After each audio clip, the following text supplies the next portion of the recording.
Hello friends, আজকের এই ভিডিওতে আমরা দেখব যে ফোনের স্ক্রিন লককে কিভাবে চেঞ্জ করতে হয়। তো চলুন দেখে নিই। তো এর জন্য আপনাকে সবার প্রথমেই আপনার ফোনের সেটিংসকে ওপেন করে নিতে হবে।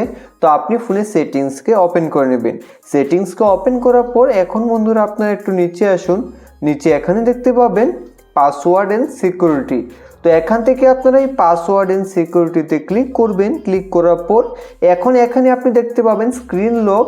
তো এখান থেকে স্ক্রিন লকে ক্লিক করে দেবেন।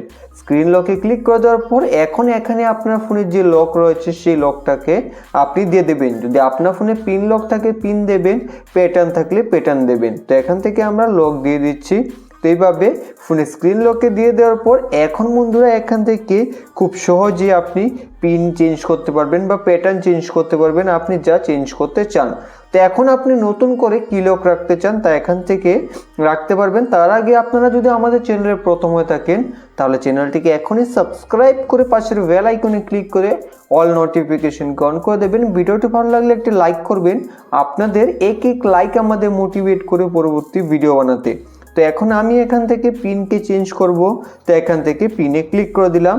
তো এখন এখানে আমাদের নতুন পিন দিতে হবে, যেই পিনকে আমরা ফোনের স্ক্রিন লকের জন্য রাখতে চাই।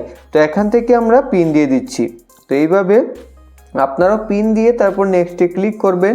এখন আবার সেই পিনটাকে এখানে দিয়ে দেবেন। তারপর এখান থেকে ওকেতে ক্লিক করে দিলেই আপনার ফোনের স্ক্রিন লক এখন চেঞ্জ হয়ে যাবে।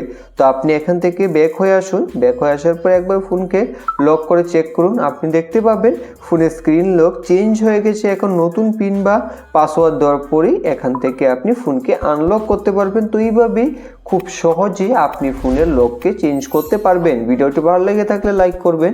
ধন্যবাদ।